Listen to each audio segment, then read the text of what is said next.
Okay, everybody, welcome to the latest edition of Notre Dame Daily, brought to you by FanArch. I'm Pete Mulroy, and it's a biggie. Look, the penultimate CFP rankings come out last night, and the Irish, who entered the evening ranked ninth in the CFP top 25, moved back one spot to number 10. While I don't think that was anything that most dismissed could happen, it is still upsetting to say the least. And again, you watch this unfold. You watch the bracket get released, and here's what the latest looks like. We're starting to see again that conversation that revolves around, not so much in the media, but amongst the fans and whatnot. These comparisons that people love to make between Notre Dame and Miami. But now it's happening with Notre Dame, Miami, and Alabama.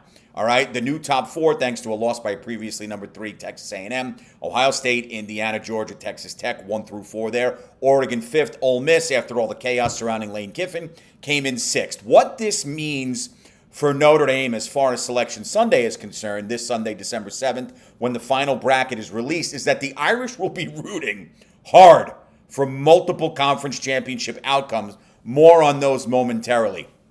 Obviously, this wasn't a great night for Notre Dame.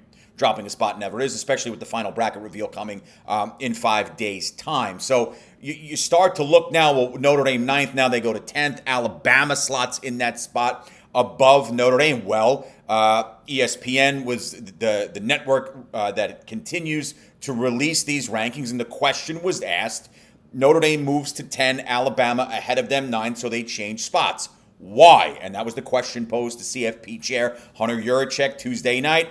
Why is Alabama now ahead of Notre Dame? I don't necessarily buy the reasoning behind it, but he said this, the Notre Dame-Alabama, let's remove Miami for a minute. The Notre Dame-Alabama debate has been one of the highly discussed talking points that he's seen since the birth of the college football playoff. And what Yurachek said, and here's where it's kind of a head-scratcher for me, Alabama beating Auburn outweighed Notre Dame beating Stanford. All right, great. Stanford, not a great team. I understand that. They were very competitive this season at home. Notre Dame took a licking to them. I get it. Auburn wasn't a great football team this season either.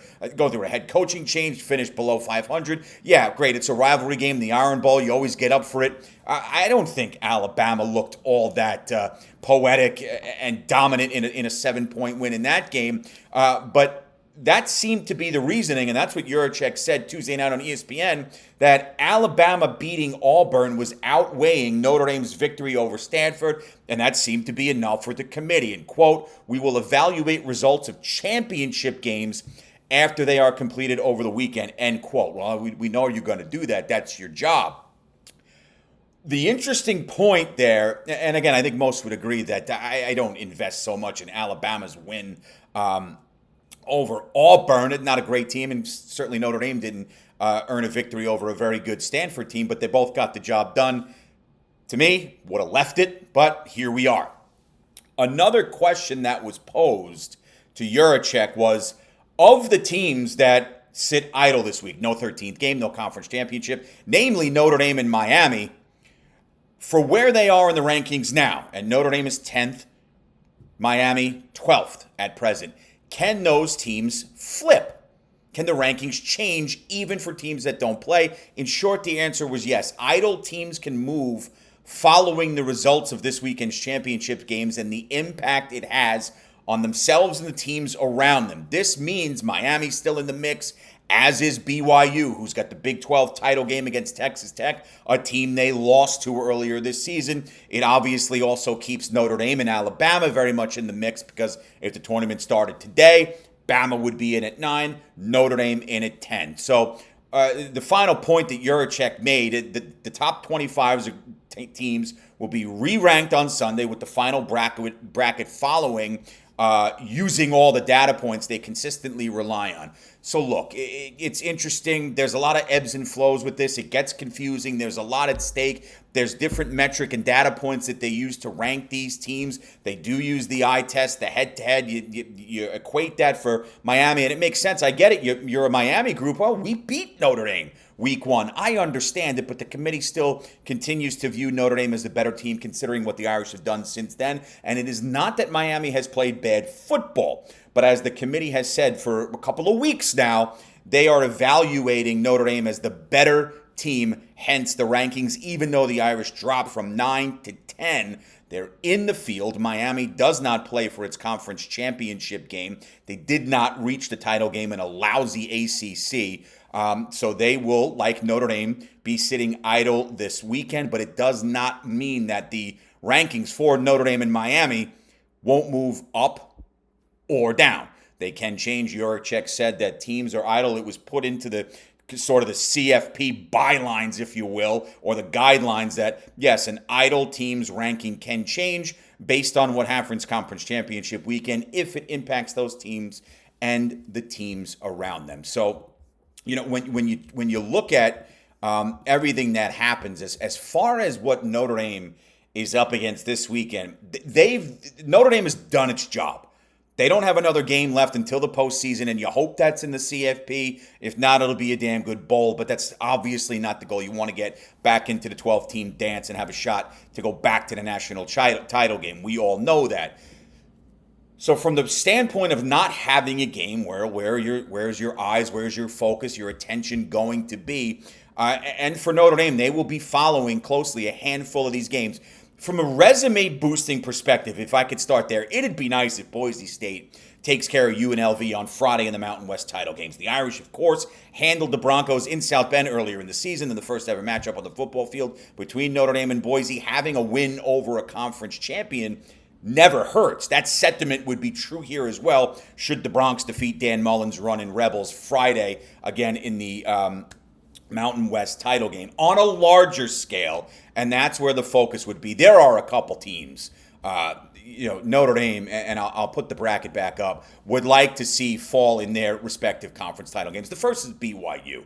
The Cougars are 11-1 overall. Their only loss coming fairly decisively at the hands of Texas Tech. This is the same Red Raiders team they're going to face Saturday as, I think, a 12-point underdog in the Big 12 championship game. Look, BYU wins this game. Big 12 is going to get two teams in. Texas Tech is on that byline right now as the fourth team. They go into that spot with Texas A&M last week, losing to Arch Manning in Texas, who vaulted up in the top 25 as well as a 3-loss team. But a Texas Tech win in this one would remove BYU from the discussion. Texas Tech is in, regardless. They're going. They could lose 100-3 in their conference title game. They're going. But if BYU loses to Texas Tech, obviously the Red Raiders still in, BYU is gone, and it would give Notre Dame a bit more breathing room concerning those teams circling the waters around them. The next game, and perhaps the most significant, is the SEC championship between Georgia and Alabama. The Dogs enter as a favorite. Last I checked, it was -2.5 Georgia.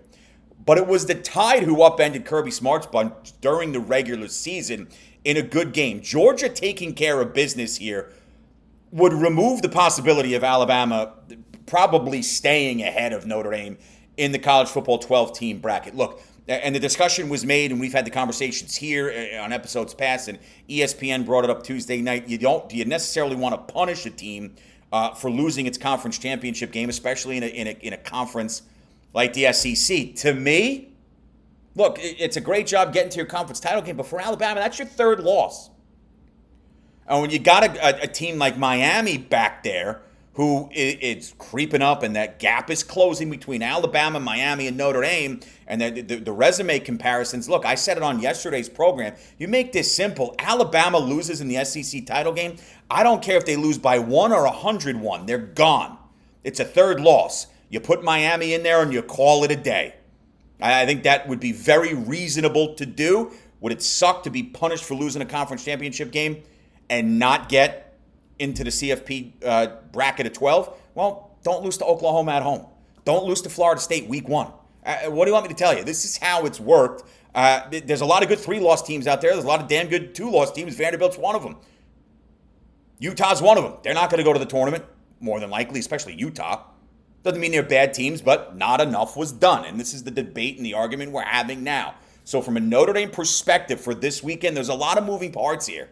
Look, add in the fact that Virginia winning the ACC championship game over Duke puts the Cavs in the tournament in the final spot, going to the highest-ranked Group of 5 squad. You could get 2 of them. You see it on the bracket there. The 12 seed right now goes to conference champ number 5, and then the 11th would go to the next conference champion number 4.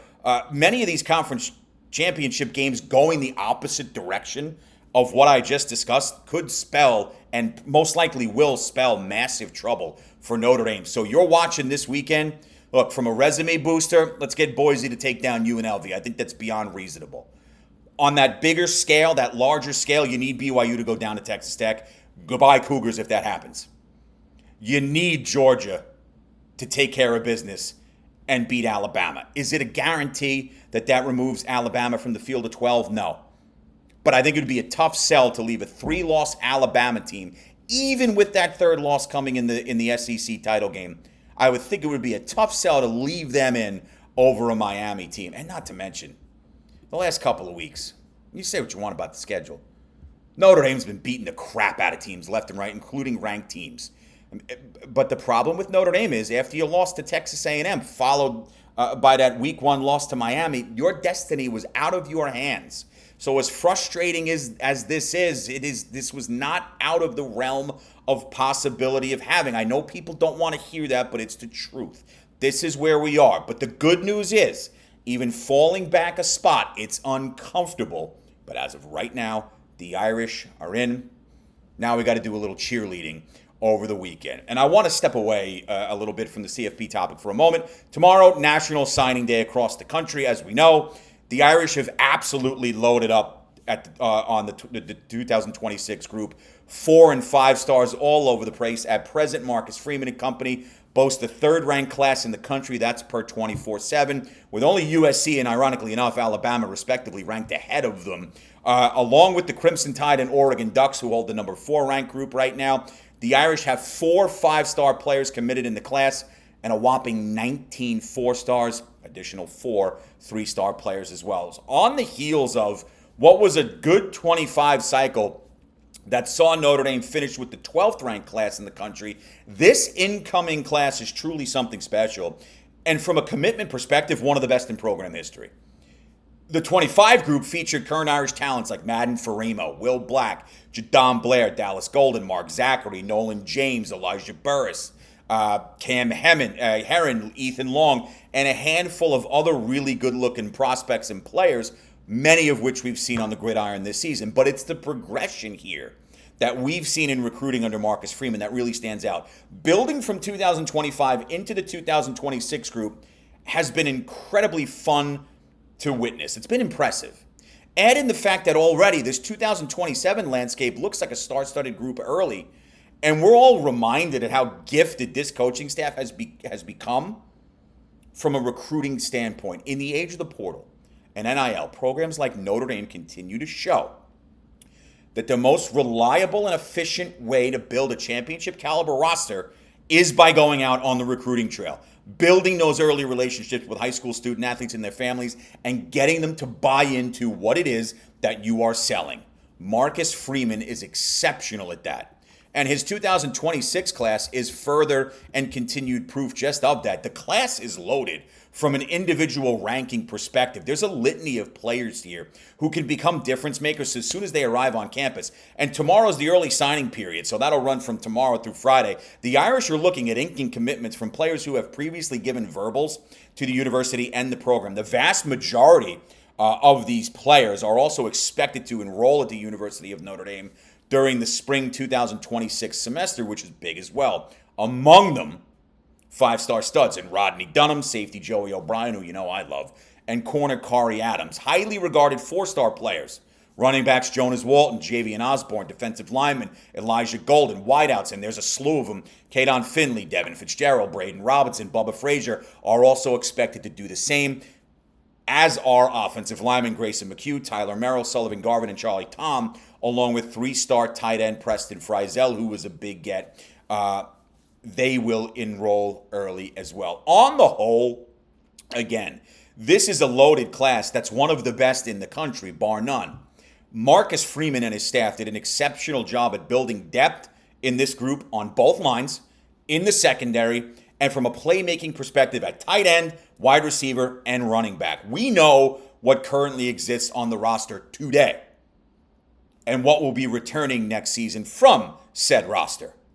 Adding in the wealth of talent the Irish will bring in on Wednesday and beyond only makes the future brighter and deeper. Look, there's a lot of stress going on surrounding Notre Dame football right now. And it's good because it means you're in the mix. You're in that conversation to get back to the dance like you did. And you know the noise that they made last season.